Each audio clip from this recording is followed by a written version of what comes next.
Capítulo 2, Goku en DXD. Cuidado y conflictos. Después de lo sucedido con su presidenta y su compañera más pura, Akeno sigue en el mismo cráter observando al cuerpo inmune pero inconsciente, pero su cabeza reposando en el regazo de la chica. Inconscientemente ella otra vez mueve sus manos hasta acariciar su cabello, aunque de forma irregular y puntiagudo, al tacto es suave como seda. Sin embargo, sus instintos la alarman al ver en el cielo como unos seres con alas negras se dirigen a su ubicación, y para empeorar las cosas a su otro extremo se aproximan otros seres iguales, pero se veían blancos. Maldita sea, ya vienen, exclamó. Sin pensarlo correctamente hizo lo que su mente le dio, escapar del lugar pero llevándose al inconsciente guerrero. Una vez llegando a su hogar, la Ojivioleta decidió llevar al inconsciente guerrero a su propia habitación. Al cruzar el umbral, sus instintos de demonio y su fría lógica se activaron. No podía permitirse ser indulgente con un completo desconocido que poseía una naturaleza tan anormal. Rebuscando en los armarios del pasillo, casualmente encontró un viejo futón de repuesto que había estado guardado durante años. Un colchón delgado, rígido y notablemente incómodo, destinado a emergencias que nunca ocurrieron. Con un esfuerzo físico considerable, Akeno arrastró el rígido futón extra hacia la esquina más alejada del cuarto y recostó allí a Son Goku. Tras despojarlo de lo que quedaba de su ropa dañada y dejarlo semidesnudo, se retiró por un momento al baño. Tomó una cubeta con agua fría y unos trapos secos. Al mirarse al espejo, notó que en sus facciones perfectas empezaban a dibujarse unas sutiles pero visibles ojeras, marcas del desgaste emocional del día. Al volver a la habitación, se dispuso a limpiar el cuerpo del Saiyajin. El silencio en el lugar era sepulcral, interrumpido únicamente por el constante goteo del agua al exprimir el trapo. La chica pelinegra comenzó a pasar el trapo primero por el cuello, luego por los hombros, hasta llegar al torso del chico. De repente, sus movimientos se volvieron lentos, casi autónomos. Sus ojos violetas quedaron fijos en la forma en que el agua delineaba los músculos de un torso que parecía esculpido en piedra. Había algo hipnótico en él, una estética de guerrero tan pura que la dejó sin aliento por varios segundos. Un cuerpo indestructible. Sin embargo, cuando su mano rozó una zona más personal, la realidad la golpeó de golpe. Akeno retiró la mano como si se hubiera quemado, sintiendo como el calor subía rápidamente por su cuello hasta teñir sus mejillas de rojo. ¿Qué estoy haciendo?, pensó la chica con el corazón acelerado, sintiendo una punzada de vergüenza. Giró la cabeza con brusquedad para evitar seguir observándolo de esa manera, escuchando sus propios latidos resonar en sus oídos como mini explosiones. Respiró hondo varias veces, intentando calmar su pulso y convenciéndose de que solo cumplía con una tarea necesaria. Con la guardia alta y luchando para que la lujuria no nublara su juicio, continuó con las piernas, pasando finalmente por los pies, para dar paso a sus brazos y manos. Al tomar su mano derecha, notó la increíble dureza de sus nudillos y las callosidades propias de una vida entregada por completo al combate. Al terminar, el peso de su locura se hizo evidente. Miró las marcas de cansancio en su rostro reflejadas en la ventana. Había convertido su propio templo en un búnker para ocultar a un chico que bien podría ser una amenaza. Se dirigió a la esquina opuesta de la habitación, donde se encontraba su propio futón, un lecho tan suave y acolchado como un peluche. Se sentó en su cama, abrazando sus rodillas mientras lo observaba desde la distancia de seguridad que ella misma había establecido. Después de unos momentos la joven apartó la mirada hacia las rendijas de la ventana, tratando de concentrarse en el sonido del viento exterior. Cualquier cosa que no fuera el ritmo pausado de ese corazón ajeno. Rías tiene razón, esto es un mal chiste, se dijo a sí misma en un susurro amargo. A la distancia, observó cómo el pecho de Goku subía y bajaba. A pesar de la desconfianza, no pudo evitar pensar que, por primera vez en su vida, tenía un secreto absoluto. Algo que no compartía con Rías, algo que era solo suyo. El cansancio físico y el uso de su magia terminaron por vencerla. Con la vista nublada, se acomodó en su propia cama, manteniéndose en su esquina, pero buscando con la mirada esa extraña fuente de calor que, incluso desde el otro extremo del cuarto, parecía entibiar el aire del templo. «No sé quién eres, ni de dónde vienes», murmuró con un hilo de voz, mientras sus párpados pesaban como el plomo. «Pero por esta noche, no dejaré que nadie te encuentre». Y así finalizó un día de futuras tensiones entre su clan y algo más allá de la vista. La luz grisácea del lunes se filtró tímidamente por las rendijas de las puertas, dibujando líneas de polvo dorado que bailaban en el aire estancado del templo. Abriendo los ojos lentamente, aun con la vista nublada por los rayos solares. Akeno despertó sin un sobresalto. Ya que, por primera vez en años, no sintió el frío de la soledad, al saber que el chico que rescató, aún seguía ahí, en el futón rígido prestado. Aún emitiendo una pequeña cálida energía. «Ara, todavía estás aquí», con que no fue un sueño, balbuceó Akeno contra su sábana con voz ronca por el sueño, mientras sus ojos se entreabrían pesadamente para confirmar que la silueta seguía allí, fundida con las sombras del cuarto. Se incorporó con una lentitud apenumbrante, sintiendo el peso de la noche en sus hombros. Se sentó al borde del futón y observó al guerrero.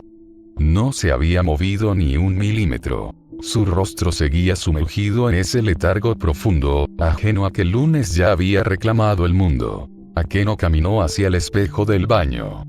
El reflejo que le devolvió la mirada no era el de la perfecta Akeno-san que todos conocían. Sus ojos violetas estaban rodeados por unas pequeñas ojeras, sutiles pero visibles, marcas de una vigilia que su cuerpo empezaba a resentir.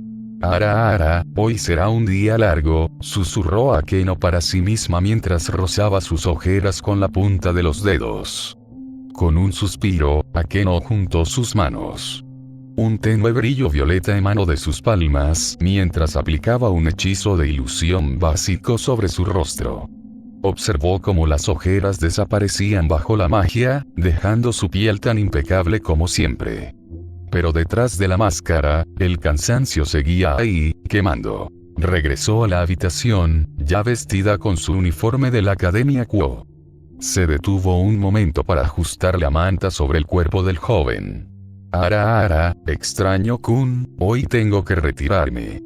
Ría se hizo y me esperan, el club me necesita», musitó Akeno mientras terminaba de acomodar las mantas del chico con un cuidado casi ritual. Justo antes de cruzar el umbral, se detuvo para observar la puerta con una mezcla de ansiedad y esperanza. «Si despiertas mientras no estoy, por favor, no te vayas». «No todavía», suplicó en un hilo de voz que se perdió en el pasillo. Cerró la puerta con llave y salió al patio del templo. El aire de la mañana era fresco, dirigiéndose hacia la escuela, pero con retraso de tiempo. Akeno caminó por los pasillos de la academia con la elegancia de siempre, dirigiéndose al lugar de reuniones y de asuntos importantes para su clan. Al llegar a la puerta del club de investigación de lo oculto, respiró hondo, ajustó su postura y dibujó esa sonrisa que era su mejor arma. «Ara, buenos días a todos. Lamento el retraso, tuve algunos asuntos pendientes en el templo que me tomaron más tiempo de lo esperado». La frase salió de los labios de Akeno con una naturalidad aterradora. Sin embargo, al entrar, la atmósfera en la sala no era la habitual. No estaba Issei saludándola con su mirada habitual, ni Kiba puliendo su acero. En el centro de la habitación, frente al escritorio de Rías, se alzaban dos figuras que desentonaban completamente con el ambiente demoníaco del lugar. Dos chicas vestidas con uniformes de viaje y capas, cuya presencia sacra erizaba la piel. «Akeno, llegas tarde». «Estábamos por empezar la reunión formal», reprochó Rías con un tono seco y autoritario. La pelirroja no despegó los ojos de sus invitadas, pero su voz dejó claro que el retraso de su reina no había pasado desapercibido. Akeno caminó hasta su lugar habitual al lado de su presidenta, pasando cerca de las desconocidas. Una de ellas, de cabello azul y mirada severa, la siguió con la vista. La otra, de coletas castañas, parecía más curiosa que hostil. Vaya, parece que tenemos visitas de la iglesia, comentó Akeno manteniendo su sonrisa imperturbable. Ara, Rías, ¿no me dijiste que tendríamos invitadas tan bendecidas esta mañana? Akeno-san parece la misma de siempre, pero, ¿es mi imaginación o su sonrisa da un poco más de miedo hoy? Susurró Issei para sí mismo, sintiendo un escalofrío. Dejemos las bromas, Akeno. Zenobia, Irina, por favor, continúen, atajó Rías, retomando el control de la sala. Estábamos hablando de las espadas Excalibur robadas. Akeno asintió y se mantuvo en silencio, adoptando su pose de reina perfecta, aunque por dentro, su mente seguía en aquella habitación con el extraño. Zenobia retomó la palabra, explicando la gravedad de la situación. Cocabiel, uno de los líderes de los Ángeles Caídos, había robado 3 fragmentos de la mítica espada Excalibur y se sospechaba que estaba en Quo. Rías escuchaba con severidad, pero antes de que pudieran llegar a un acuerdo de no agresión, los ojos de Zenobia se desviaron hacia la esquina de la habitación. Aunque, antes de discutir el tratado sobre las Excalibur, hay un asunto pendiente que no puedo ignorar bajo este techo, Gremory, sentenció Zenobia mientras daba un paso al frente, fijando sus ojos castaños en los verdes esmeralda de la monja rubia. El silencio se apoderó de la habitación. Zenobia caminó con paso lento pero firme, rodeando la mesa hasta que sus ojos se clavaron en la temblorosa figura de Asia, que instintivamente se encogió en su lugar, apretando sus manos contra su pecho. Asia Argento. Así que los rumores del Vaticano eran ciertos, dictaminó con una voz gélida, desprovista de cualquier emoción. La monja santa que fue excomulgada por el pecado de curar a un demonio, ahora se ha rebajado a convertirse en uno de ellos. Te has transformado en una criatura de la oscuridad. Ah. Yo solo quería salvar una vida. Alcanzó a decir Asia, dando un paso atrás con la voz rota y las lágrimas comenzando a desbordarse. Asia. ¿Por qué? No puedo creerlo. Exclamó Irina, dando un paso al frente con un tono que mezclaba una profunda lástima con un fanatismo aterrador. Cuando escuché que habías caído en la herejía, recé por ti, pensé que era un error. Fuiste una santa elegida por el Señor. ¿Cómo pudiste aceptar ser parte de un demonio? ¿Cómo puedes vestir ese uniforme sin que te queme la piel? Dios sabe que mi corazón, sollozó Asia, cubriéndose el rostro con las manos. Dios ya no sabe nada de ti, Asia Argento, la interrumpió Zenobia con dureza.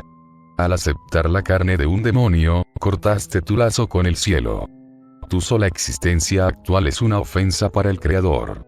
Eres una hereje, una maldita que camina entre los vivos.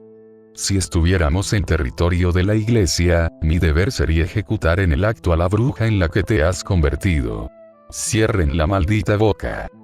Rugió Issei, cruzando la habitación a zancadas para colocarse físicamente frente a Asia, con su puño izquierdo temblando de rabia pura.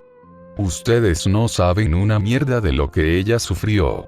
La iglesia la pateó y la dejó morir en la calle solo por tener un corazón puro. Asia es la chica más buena de este mundo. Si vuelven a abrir la boca para insultarla, no me importará que sean enviadas del cielo, las voy a pulverizar aquí mismo. La brutal respuesta de Issei hizo que Zenobia, sin cambiar su expresión recta, colocara la palma de su mano sobre la empuñadura de la enorme espada vendada en su espalda. En ese mismo instante, desde la esquina más oscura, Kiba Yuto dio un paso al frente. Presidenta, le ruego que me permita un duelo contra ellas, solicitó Kiba con una sonrisa forzada que no ocultaba la ira en sus ojos. como demonios de este territorio, debemos responder a esta falta de respeto hacia nuestros compañeros. Rías, observando que habían llegado al punto de no retorno, se levantó de su asiento con una autoridad que hizo vibrar el aire. Muy bien. Zenobia, Irina, como gobernante de este territorio, no toleraré que insulten a los miembros de mi familia bajo mi propio techo, decretó la pelirroja con severidad. Resolvamos esto en el patio trasero bajo una barrera. Un duelo formal. El grupo se trasladó al campo de entrenamiento detrás de la academia. Akeno se posicionó al lado de Rías, adoptando mecánicamente su postura de reina perfecta. Su rostro mostraba una sonrisa imperturbable, pero por dentro, su mente era un cronómetro en cuenta regresiva. Zenobia desveló la Excalibur Destruction, liberando una presión sagrada tan densa que hizo que la piel de los demonios comenzara a arder. El combate comenzó. Kiba y Sei se lanzaron al ataque, pero la velocidad de Irina y el poder destructivo de la espada de Zenobia eran simplemente ridículos. Kiba invocaba espadas con una velocidad frenética a través de su Swordbeard, pero el metal sagrado las pulverizaba como si fueran de cristal. Después de unos minutos de combate, el duelo terminó con una derrota aplastante para los demonios. Kiba terminó en el suelo, con sus espadas hechas pedazos y su orgullo destrozado. Mientras que Zenobia e Irina guardaban sus armas con desdén. Es suficiente. Ya vieron la diferencia. Quédense fuera de nuestro camino, demonios.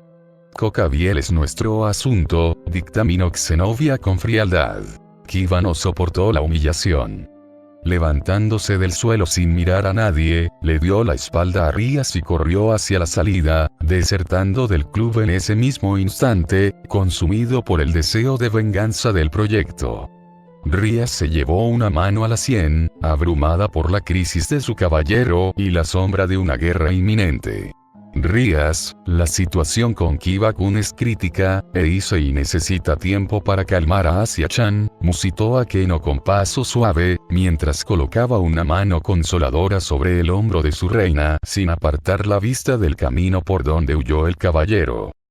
Si me lo permites, me adelantaré al templo de inmediato. Rías se frotó las sienes con evidente agobio, sintiendo el peso de la responsabilidad sobre sus hombros. ¿Al templo, Akeno?, inquirió con voz cansada. Ara, no te preocupes, repuso la pelinegra con su sonrisa habitual. Iré al templo para activar el círculo de rastreo espiritual. Si Kiba-kun sigue usando su Swordbeard en la ciudad, podré detectar sus residuos mágicos desde mi altar antes de que los ángeles caídos lo encuentren. Rías asintió vagamente, entregándose a una confianza absoluta en su subordinada. Tienes razón, ve, Akeno, concedió finalmente. Te llamaré si Issei descubre algo. Akeno se retiró del lugar a paso firme, dirigiéndose a un callejón oscuro de la academia donde nadie pudiera observarla. Desde allí, canalizó su energía y creó un círculo mágico carmesí de teletransporte.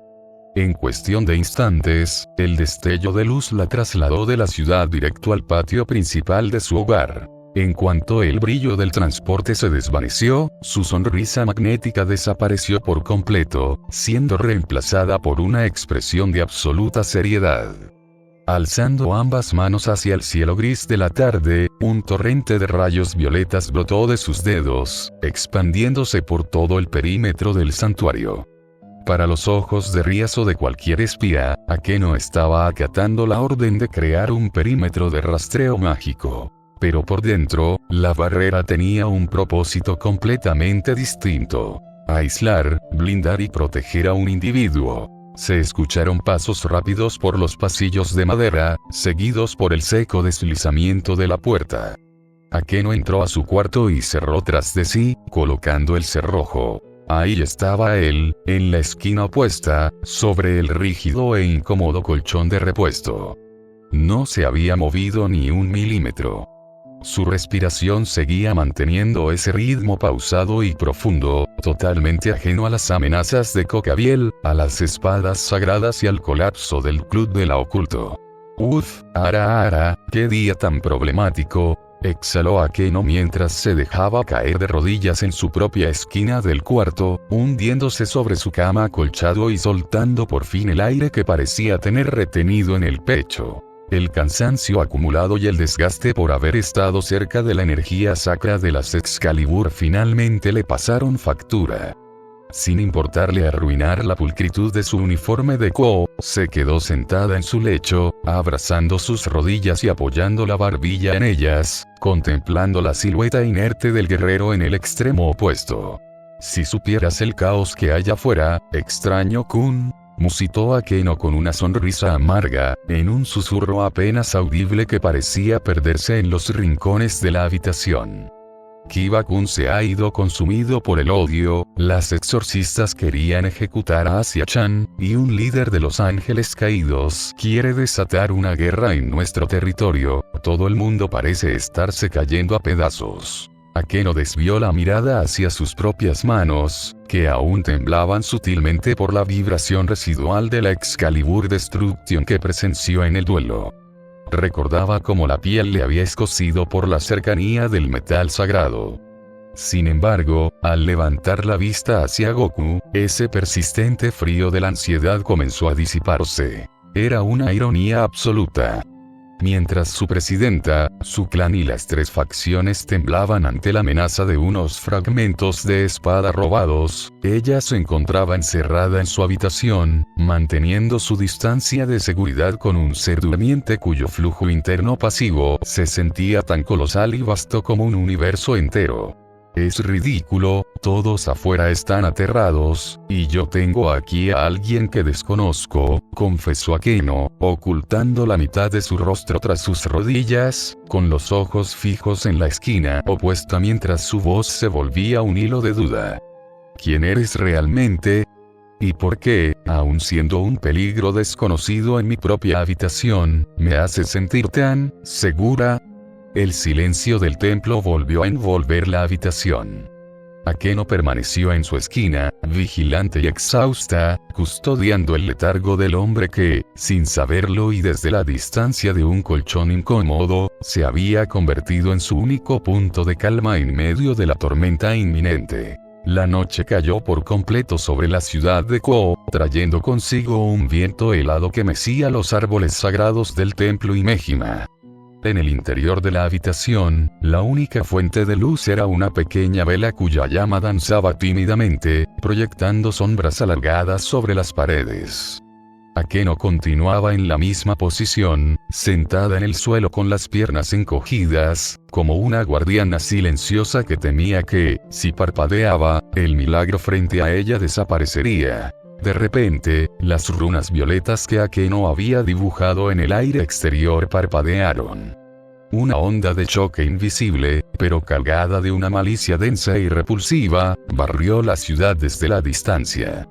Era la firma de energía de los ángeles caídos. Kokabiel estaba empezando a mover sus fichas en la periferia de Quo. La presión era tanta que el agua de la cubeta en la habitación comenzó a vibrar, creando pequeñas ondas concéntricas. Esta presión es asquerosa. Así que ese es el poder del líder Kokabiel. Jadeó Akeno, enderezando la espalda de golpe con los ojos abiertos de par en par y la mirada clavada en el techo, como si pudiera ver a través del concreto. Rías, Issei, espero que estén listos. Akeno apretó los puños, sintiendo esa familiar punzada de impotencia que siempre la asaltaba cuando el pasado de su linaje regresaba para acecharla. El mundo exterior se estaba convirtiendo en un nido de monstruos listos para devorarse entre sí. Sin embargo, justo cuando la ansiedad amenazaba con romper su compostura, algo cambió dentro de la habitación. Un latido de corazón profundo, sordo, que reverbera como un eco en una cueva, no fue el corazón de Akeno. El pulso provino del futón. Akeno bajó la mirada lentamente, conteniendo la respiración. El cuerpo de Son Goku comenzó a reaccionar de manera autónoma a la energía maligna de la ciudad. No abrió los ojos, pero de su pecho comenzaron a emanar unas diminutas partículas de luz blanca y plateada. Sin embargo, el brillo parpadeó bruscamente. La reserva de su energía divina se había agotado por completo tras la batalla. Al instante, las partículas mutaron, volviéndose de un tono dorado ardiente y denso. Era su energía mortal manifestándose. Un ki tan colosal y puro que, al ya no estar protegido por la naturaleza indetectable de lo divino, encendió las alarmas invisibles de todo el territorio de Kuo. ¿Qué es esto?, tartamudeó Akeno con la voz entrecortada, retrocediendo unos centímetros por puro instinto mientras el vello de sus brazos se erizaba. No es magia, y tampoco es energía sacra. La temperatura de la habitación subió de golpe, disipando el frío de la noche. Akeno sintió como el aire se volvía increíblemente pesado, pero a diferencia de la presión repulsiva de Cocabiel, la energía que desprendía este chico era de una pureza absoluta, casi divina. Era una presencia tan colosal que la barrera mágica que Akeno había construido con tanto esfuerzo comenzó a agrietarse, incapaz de contener el simple residuo del poder pasivo de un hombre dormido. Akeno observó con horror y fascinación como una sola partícula de esa luz ahora dorada rozó una de las runas mágicas de su pared, desintegrando el hechizo de protección al instante, como si fuera papel quemado. Destruyó mi barrera, sin siquiera tocarla, ahogó a Akeno, llevándose las manos a la boca mientras sus ojos se iluminaban por el reflejo dorado que inundaba la habitación. Un simple parpadeo de su energía, y redujo mi magia a la nada. Dios mío, ¿qué clase de existencia eres? Tan rápido como inició, el fenómeno cesó. Las partículas doradas se extinguieron y el cuerpo de Goku regresó a su ritmo de respiración pausado, volviendo a sumergirse en ese sueño inquebrantable. La habitación volvió a quedar en penumbras, dejando únicamente el sonido de la lluvia exterior y el eco de los latidos acelerados de la vicepresidenta. Akeno se quedó estática por varios minutos. Miró la pared donde su barrera de alto nivel había sido borrada. Luego, miró al Saiyajin. Una sonrisa, esta vez genuina, suave y cargada de una ironía poética, se dibujó en sus labios perfectos. Ara, resulta que intentaba proteger a un monstruo capaz de borrar el mapa con un suspiro. ¡Qué tonta soy!, susurró Akeno con una ternura teñida de ironía, mientras se acercaba lentamente al futón para arrodillarse a su lado y acomodarle, con extrema delicadeza, un mechón de cabello puntiagudo que caía sobre su frente. Akeno se inclinó un poco más, apoyando su frente con suavidad cerca del hombro del guerrero, cerrando los ojos mientras se dejaba envolver por los últimos rastros de esa calidez divina. Sabía que el lunes había terminado y que el mañana traería sangre, espadas sagradas y el rugido de la guerra en Kuo. Pero mientras este extraño durmiera bajo su techo, el fin del mundo tendría que esperar.